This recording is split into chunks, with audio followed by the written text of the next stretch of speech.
पाणि विनायकौ भवानी शंकरो वंदे श्रद्धा विश्वासरूपिणौ याभ्यां विना न पश्यन्ति सिद्धा स्वान्तस्तमीश्वरम् वंदे बोधमयं नित्यं गुरुं शंकररूपिणम् यमाश्रितो हि वक्रोऽपि चंद्र सर्वत्र वन्द्यते सीतारामगुणग्राम पुण्यारण्यविहारिणो वन्दे विशुद्धविज्ञानो कवीश्वर कपीश्वरो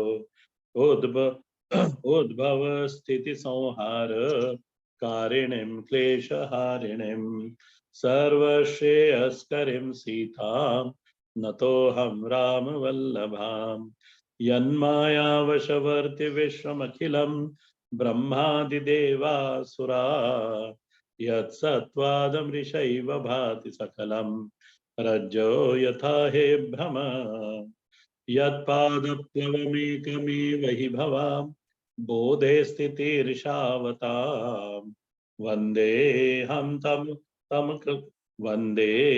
तं करुणाकरं शशिधरम् वन्देऽहं तं शेषकारणपरं रामाख्यमीशं हरिं नानापुराणनिगमागमसम्मतं यत् रामायणे निगदितं क्वचिदन्यतोऽपि स्वान्तसुखाय तुलसी रघुनाथ गाथा भाषा निबध्यमतिमञ्जुलमातनोति भाषा निबध्यमतिमञ्जुलमातनोति सियावर रामचंद्र जी की जय उमापति महादेव जी की जय पवन सुत हनुमान जी की जय गोस्वामी तुलसीदास जी की जय। बोलो भाई सब संतन की जय। दोहा नंबर 62 बालकांड। कही दे कहर जतन बहु रही न दक्ष कुमारी दिए मुख्य गण संगत विदा की न त्रिपुरारी सियावर रामचंद्र जी की जय। सती जी का प्रसंग है, सती चरित्र है ये। सती जी को जब मालूम पड़ा देव ऋषि नारद जी के द्वारा, और विमान जब उनके कैलाश के ऊपर से जाने लगे, देवांगनाएं गीत गाने लगी और उन गीतों से आकर्षित होकर सती जी ने ऊपर की ओर देखा तो उन्होंने जब आकाश में विमान जाते हुए देखे तब उन्होंने पूछा कि महाराज ये विमान कहाँ से जा रहे हैं, पूछे उस सती। उन्होंने कहा कि ये जो सती विलो की व्योम विमाना जात चले जात सुंदर विदिनाना सुर सुंदरी करई कलगाना बहुत सुनत श्रवण छूटई मुनि ध्याना पूछे तब शिव कयो बखानी। भगवान शंकर से पूछा महाराज ये देवी देवता कहाँ जा रहे हैं। भगवान शंकर ने जो जो था वो सब सच बता दिया। जात चले सुंदर विधि नाना पिता यज्ञ सुनि कछु हर्षानी। प्रसन्न तो हुई जो महेश मोहि आयुष देही कछु दिन जाई रहो मिसही। बोले पहले ही दुख से दुख उठी हैं, अभी भगवान शंकर ने त्याग दिया है, वो दुख है ही माता जी के हृदय में, वो दुख से दुखी है ही। तो उन्होंने कहा यदि भगवान आज्ञा दें तो मैं थोड़े दिन जाके पिता के घर पर रहा हूं। पूछे तब शिव कयो बखानी पिता यज्ञ सुनि कछु हर्षानी। जो महेश मोहि आयुष दे कछु दिन जाई रहो मिसही। पति परित्याग हृदय दुख भारी कहे न निज अपराध विचारी। बोली सती मनोहर बानी भय संकोच प्रेम रस सानी। पिता भवन उत्सव परम जो प्रभु आयुष होई। तो मैं जाऊं कृपायतन सादर देखन सोई। भगवान शंकर से जब उन्होंने प्रार्थना करी और माता जी ने पूछा कि मैं जा सकती हूँ, तब भगवान शंकर ने कहा कि देखो, जो बिनु बोले जाओ भवानी, रहो न सील स्नेह न कानी। बोले आपके पिताजी ने हमें आमंत्रित करा नहीं है, इसलिए बिना बुलाए वहां जाओगे तो ठीक नहीं है। और सती जी भी महाराज ज्ञानी है, उन्होंने कहा यद्यपि मित्र प्रभु पितु गुरु गेहा, जाए बिनु बोले न संदेहा, तदपि विरोध मान जो कोई, तहाँ गए कल्याण न होई। उन्होंने कहा कि यद्यपि मित्र प्रभु पितु गुरु और गुरु गेहा, 4 जनों के घर पे बिना बुलाए भी जाया जा सकता है, परंतु भगवान शंकर ने कहा कि ठीक है, वो तो आपका तर्क ठीक है, तदपि विरोध मान जो कोई, यदि पिता के घर पे, प्रभु के घर पे, मित्र के घर पे कोई हमसे विरोध करके बैठा हुआ है, फिर वहां जाना ठीक नहीं, तो गए कल्याण न होई।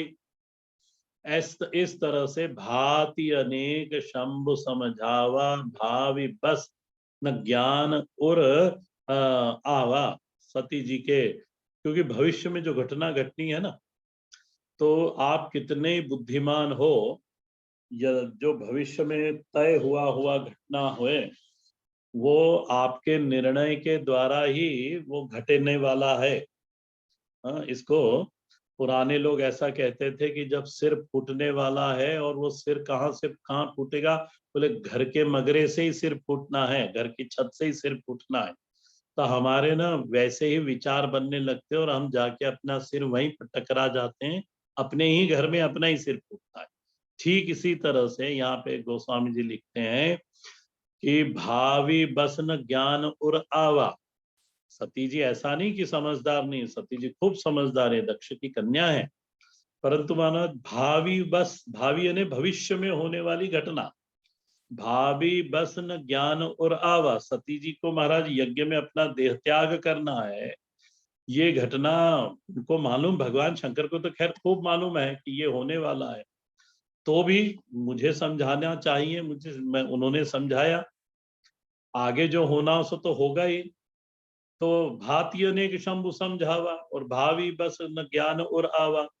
कहो प्रभु जाओ जो बनई, बिन ही बुलाई नहीं बल, बात हमारे भाई। बोले मुझे तो ठीक नहीं लग रहा, आप जा रही हो। तभी माता जी ने कहा नहीं मैं जाऊंगी। कह देखा हर जतन बहु, रही न दक्ष कुमारी, और दिए मुख्य गण संग तब विदा कीन त्रिपुरारी। भगवान शंकर ने श्री सती जी को वहां पे अपने मुख्य गणों को साथ दिया सेवा करने के लिए, और भगवान ने सती जी को वहां पे विदा करा। और महाराज ये जो सती जी अपने पिता के घर जा रही हैं, पिता भवन जब गई भवानी, दक्ष त्रास काहू न सनमानी, सादर भले मिली कमाता, भगन मिली बहुत मुस्काता। पिता के घर पे जाने के बाद पिता ने जब अपनी पुत्री को आया देखा सती जी को, तो उनके मन में किसी भी प्रकार का कोई आनंद नहीं आया, और न किसी बारे कुशल क्षेम पूछा उन्होंने पिता ने। और पिता तो यही सोच रहे थे कि ये इसको ये बिना बुलाए ये क्यों आ गई। परंतु महाराज माता जो होती ना, वो उनको बड़ा अपने पुत्र बच्चों के प्रति ममत्व रहता है। तो माता को पहले समझा दिया था दक्ष ने कि देखो इसके से बात नहीं करना, तो भी जहां पर श्री मैना जी बैठी हुई थी, वहीं पे ही उन्होंने उसको तरफ मुस्कुरा दी। सादर मिले मिले एक माता, माता जी जाके उनसे मिली।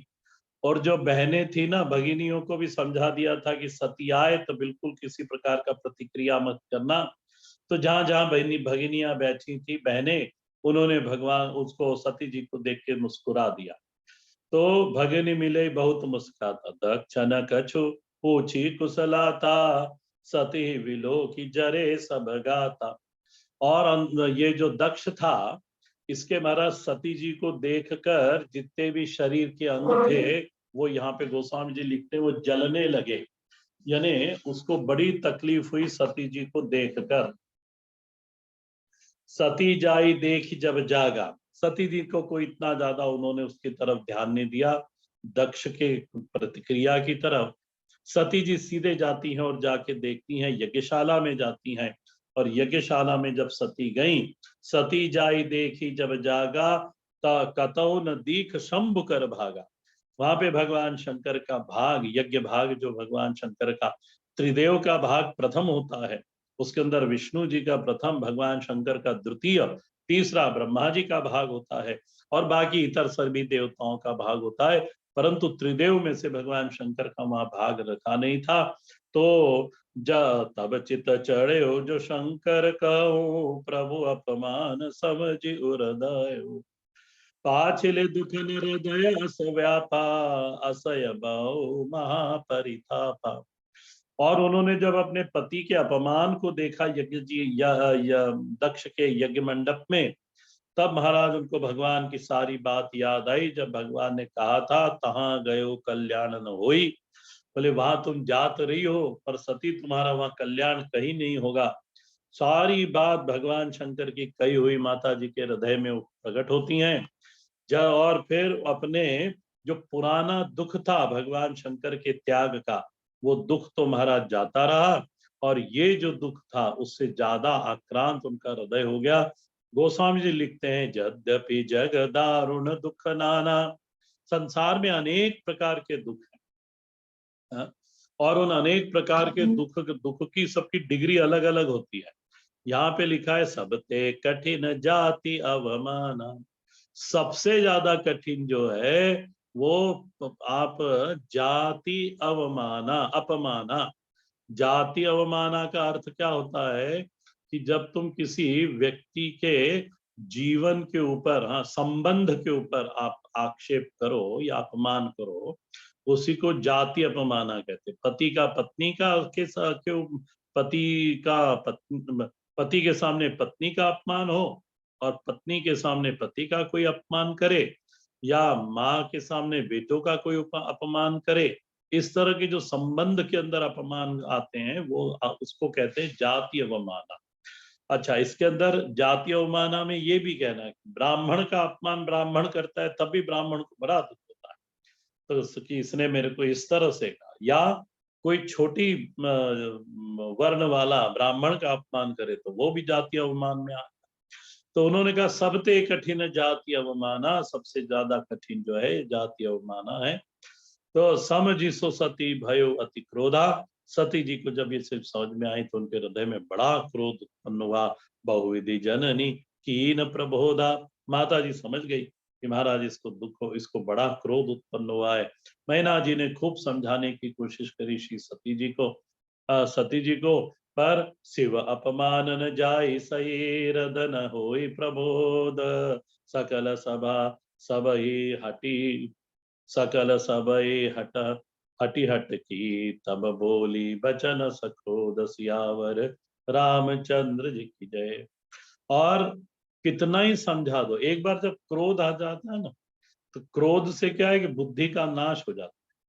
सामने कौन बैठा है, क्या कहना चाहिए, क्या नहीं कहना चाहिए, सारी मर्यादाएं क्रोध में खत्म हो जाती है। क्यों? बुद्धि भ्रष्ट हो जाती है, और बुद्धि भ्रष्ट हुई तो प्रणश्यति। गीता जी में भगवान ने कहा है, ध्यायतो विषयान पुंसः संगस्तेषु उपजायते, संगात संजयते कामात, कामात क्रोधो विजायते, क्रोधात भवति सम्मोहः, सम्मोहात् स्मृति विभ्रम, स्मृति विभ्रंश, विस्मृत बुद्धि भ्रंशात, बुद्धि स्मृति भ्रंशात बुद्धिनाशो, बुद्धिनाशात प्रणश्यति, बुद्धिनाश से गिरते हैं महाराज।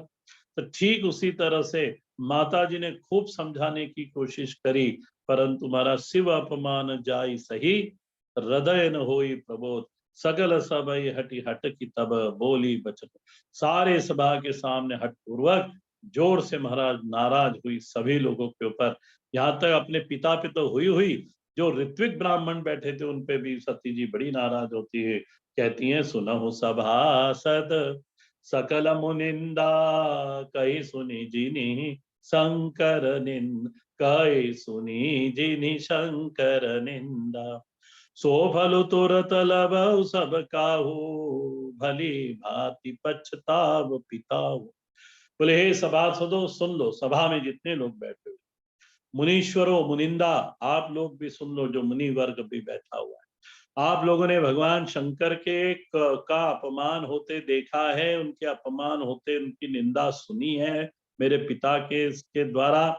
बोले सो फल तुरंत लभै सब काहो, अब आप सभी को तुरंत उसका फल प्राप्त होगा।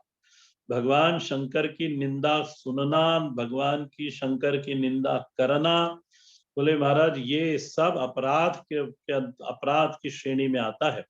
बोले आपको इन सब का फल प्राप्त होगा, भली भांति पछताओ पिताओं। और ये पिता जो मेरे हैं ये तो महाराज बुरी तरह से फंसेंगे, ये खूब पछताएंगे। संत शंभु श्रीपति अपवादा, सुनई जहां तहां असिमर जादा। बोले जहां पर संत भगवान शंकर और लक्ष्मीपति भगवान विष्णु की निंदा सुनी जाए, बोले वहां पे तो ऐसे ही विनाश की स्थिति होती है। काट हितासु जीव सो बसाई। बोले मैं उसकी, मेरे वश में चले तो मैं उस निंदा करने वाले की जीभ को काट लूं। श्रवण मूंदी न त चले पराई, और जीभ काट ले, और नहीं तो वहां से कान को बंद करके बोले मैं वहां से उस सभा से निकल जाना चाहिए। ये होता है यदि भगवान शंकर की निंदा कोई कर रहा है, आप यदि उसकी प्रतिरोध कर सकते हो तो करो प्रतिकार, और यदि नहीं कर सकते तो वहां उस सभा से चले जाओ। यदि उतनी सामर्थ्य हमें नहीं है कि हम भगवान त्रिदेव की निंदा सुन सके या पंचदेव की निंदा सुन सके, उसका प्रतिकार कर सके, यदि सामर्थ्य नहीं है तो फिर यहाँ से वहां से चले जाना चाहिए। जगदात्मा महेश पुरारी, सती जी परिचय दे रही है, भगवान शंकर के बारे में बता रही हैं, कह रही है जगदात्मा महेश पुरारी, जगत जनक सबके हितकारी। बोले त्रिपुर दैत्य को मारने वाले भगवान जो शंकर हैं ये संपूर्ण जगत की आत्मा है। बोले जगत के पिता, जगत का हित करना चाहने वाले, हित करने वाले हैं। ये मेरा पिता तो मंद बुद्धि है, पिता मंद मति निंदत ते ही। ये मेरे पिता तो मंद बुद्धि है, इसलिए उनकी निंदा करते हैं। दक्ष शुक्र संभव यह देही, और कहा कि ये मेरे पति की निंदा करने वाले, उनको उनसे वैर भाव रखने वाले, बोले उन्हीं मेरे पिता हैं, और उन्हीं के वीर से ये सारा शरीर प्रकट हुआ है। तजौ तुरत दे ही ते ही हेतु, पुर धरि चंद्र मौल ऋष केतु। माता जी को इतना क्रोध आया कि उन्होंने कहा कि दक्ष के द्वारा दिया गया ये जो शरीर है, मैं बोले इसके वीर से उत्पन्न ये जो शरीर है, मैं इसको भी अब रखना नहीं चाहती। बोले और भगवान शंकर का स्मरण करती हैं। उरधरि चंद्र मौल ऋष केतु, अस कही जोग अग्नि तुरत जारा, भयो सकल मख हाहाकारा।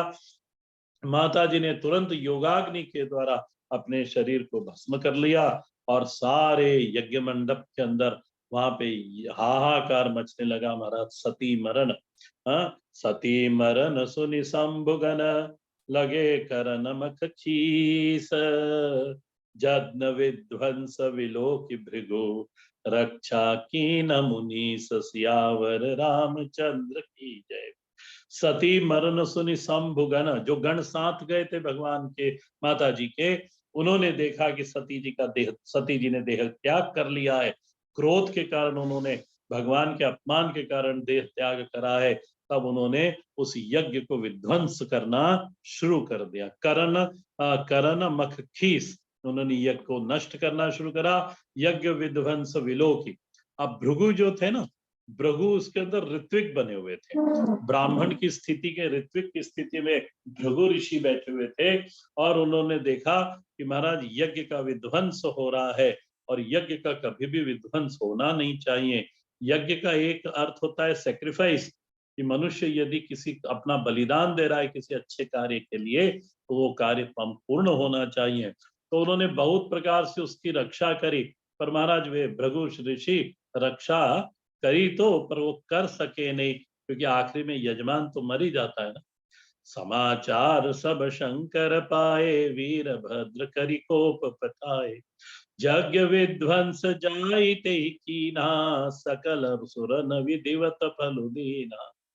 और भगवान शंकर को जब मालूम पड़ा कि इस तरह से वहां पे यज्ञ के अंदर सती जी ने शरीर त्याग कर दिया है, भगवान शंकर सती जी को बड़ा प्रेम करते थे। उन्होंने अपनी जटाओं में से वीरभद्र की उत्पत्ति करी और वीरभद्र महाराज इतने कोप में वहां पहुंचे, उन्होंने सारे यज्ञ को विध्वंस कर दिया और सकल असुर न विधिवत फल दीना। और जितने भी वहां पे मुनिंदा मुनि लोग मुनीश्वर लोग गए हुए थे, जितने भी वहां पे आमंत्रित लोग थे, उन सबको महाराज बड़ा ठोका उन्होंने। उसी को यहाँ पे कहा यथाउचित फल दीना, दंड देना, यानी जैसा दंड देना था वैसा, क्योंकि इन्होंने शिव निंदा सुनी है। शिव निंदा कभी न करनी चाहिए, शिव निंदा न कभी सुननी चाहिए। भय जग विदित दक्ष गति सोई, जसी कछु संभु विलोक होई। यह इतिहास सकल जग जानी, ताते मैं संक्षेप बखानी। याज्ञवल्क्य जी कहते हैं, हे भरद्वाज जी, दक्ष की क्या गति हुई? बोले जगत में प्रसिद्ध है। असकचु शंभु विमुख के होई, बोले ये गति तो शिवद्रोही की होती ही है। शिवद्रोही की, बाणासुर को जब मारना था, वो भगवान शंकर का भक्त था, परंतु भगवान शंकर उसको मारते नहीं थे क्योंकि वो मेरा भक्त है। फिर भगवान विष्णु ने युक्ति लगाई और ऐसा एक वर्ग उत्पन्न करा जो शिवनिंदक बना, और वो वर्ग में से साधु बनाए गए ऐसे जो शिवनिंदक हुए, सनातन धर्म से अलग बने, और उनको बाणासुर के पास भेजा गया। बाणासुर ने जब जाके उन्होंने बाणासुर को समझाया कि देख ये शिव तो इसमें के हैं, बोले इनका पूजन इत्यादि करना नहीं चाहिए, शिव की निंदा सुनी बाणासुर ने, तब भगवान शंकर ने उसको दंड दिया। शिव निंदा सुनने का, शिव निंदा करने का दंड तो है। तो यहाँ पे उनको यथाउचित दंड मिला। सती मरत हरि सनबर मागा। याज्ञवल्क्य जी कहते हैं, शरीर सती जी जब शरीर छोड़ा उन्होंने यज्ञ मंडप के अंदर, तब उन्होंने शरीर छूटते छूटते या छूटने के पहले उन्होंने भगवान श्री राम की परीक्षा जो ली हुई थी, वो मालूम तो था भगवान राम की महिमा, उनकी महिमा का स्मरण करके दोनों हाथ जोड़कर माता जी ने उनसे एक वर मांगा कि जन्म जन्म शिव शिव पद अनुरागा, कि मेरे को मेरा जन्म जन्म वापस हो और हर जन्म में मैं भगवान शंकर से अनुराग, उनसे प्रेम करूं, वे पति के रूप में मुझे मिले। ते ही कारण ही मगर गई जाई, जन्मी पार्वती तनु पाई। याज्ञवल्क्य जी कहते हैं कि ये इतिहास सभी को मालूम है, इसलिए मैंने, वे भरद्वाज जी, संक्षिप्त में आपको ये इतिहास मैंने सुनाया। सती जी के मरने के बाद सती जी ने दूसरा देह प्राप्त करा और हिमाचल राजा के घर पे मैना जी के गर्भ से श्री पार्वती जी के रूप में श्री सती जी का पुनः प्रागट हुआ। तो देखो यहाँ पर किस तरह से जन्म जन्मांतर में एक ही वो चलता है, यानी जो वासना या स्वभाव हमारा बना हुआ है वो इसी तरह से दूसरे जन्म में भी जाती है। अब पार्वती सती चरित्र में ऐसा है, सती दक्ष कन्या थी, इसलिए दक्ष कन्या थी, स्वयं भी वो दक्षा थी स्वयं, क्योंकि पिताजी समझदार थे, पिताजी बुद्धिमान है, तो उनके बच्चे किस तरह से बुद्धिमान न हो, मूर्ख नहीं रह सकते, तो वो उनको भी शास्त्र इत्यादि सब मालूम था।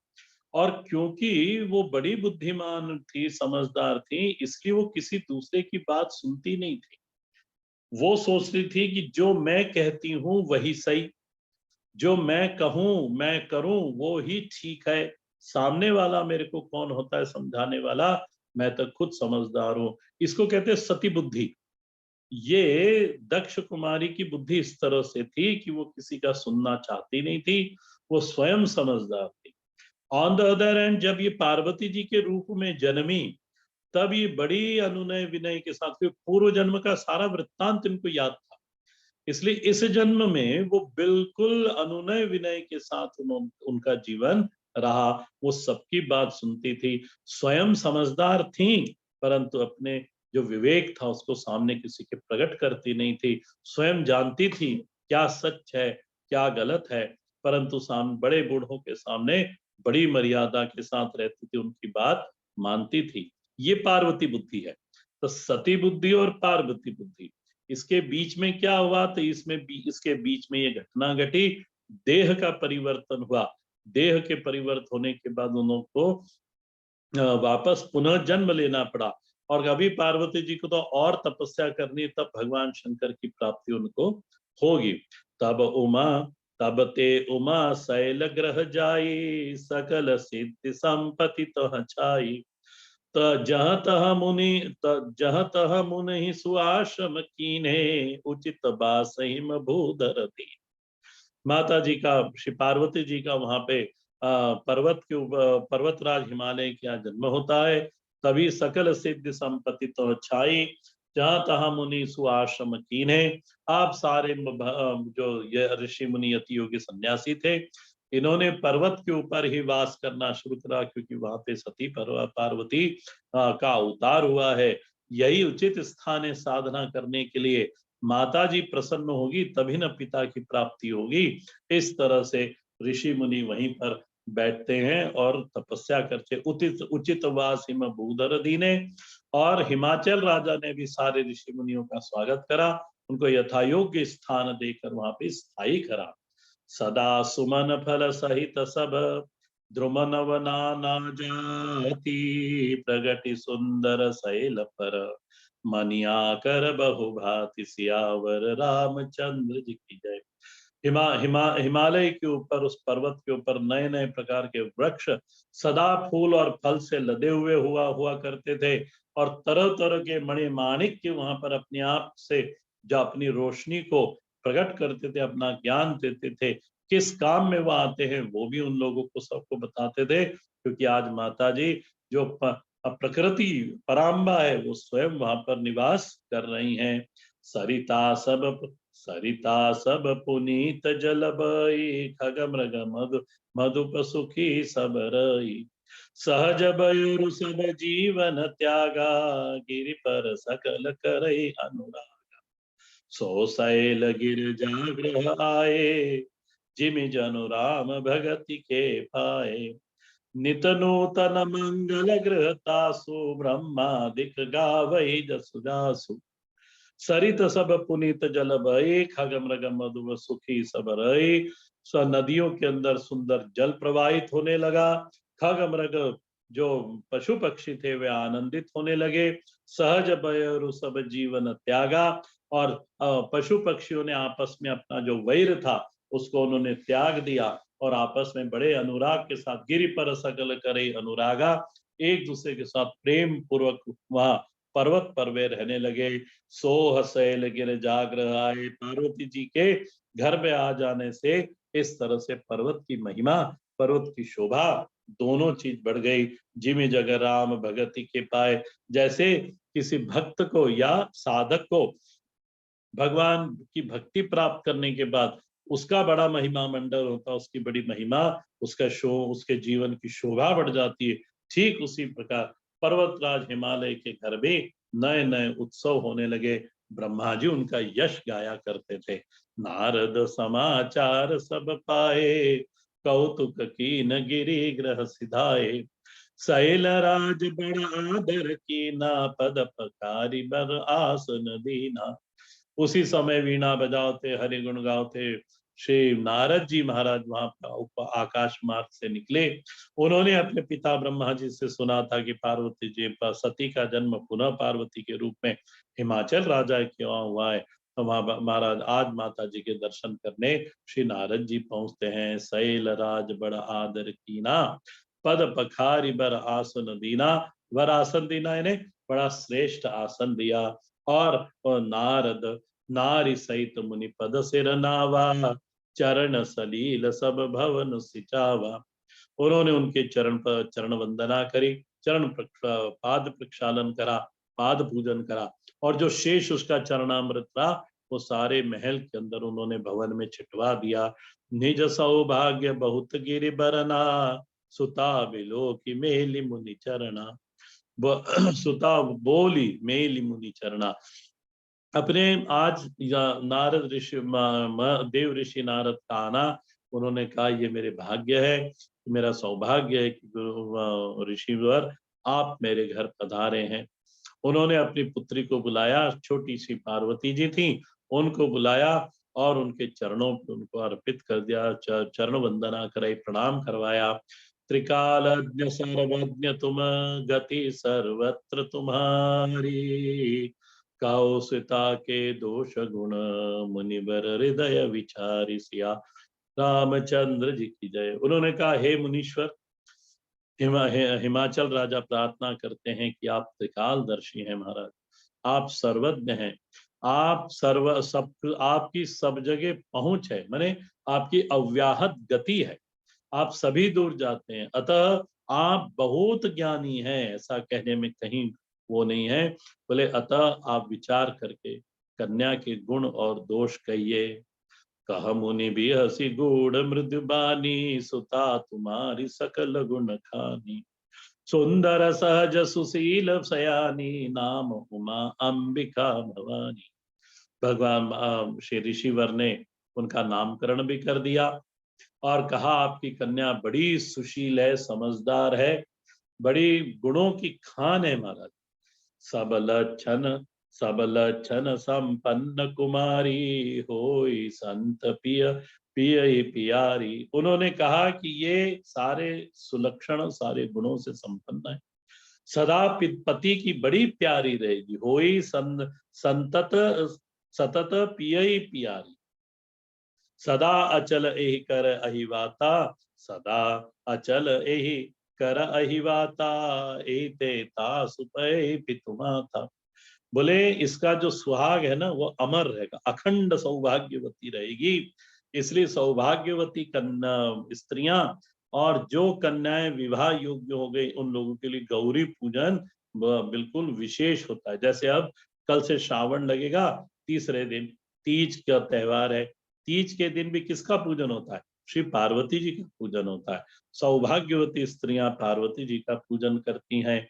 यही तीज भाद्रपद महीने में वापस तीज आती है, वहां पे भी स्वर्ण गौरी का पूजन होता है, वहां भी पार्वती जी का ही पूजन होता है। तो उन्होंने कहा कि ये कैसे, बोले क्यों इनका पूजन होता है? सदा अचल एक ही बात, इनका सौभाग्य जो है वो अखंड है। पति जो है, पति की बड़ी प्यारी है, पति इनके ऊपर खूब प्रेम करेंगे, तो दाम्पत्य जीवन इनका बड़ा सुंदर है और अखंड सौभाग्य है। यही ते जसु पय पितु माता, और पिता माता का यश भी यही, बोले माँ कन्या अपने गुणों के द्वारा ही आप दोनों का यश भी फैलाएगी। होई पूज सकल जग माही, ऐसे वत कछ दुर्लभ नाही। और बोले जगत में पूज्या होंगी, आप बोले इनकी पूजा करने वालों को कुछ भी संसार में दुर्लभ ऐसी वस्तु नहीं होगी। एक नाम सुमिरन संसारा, त्रयी चढ़ई पतिव्रत असी धारा।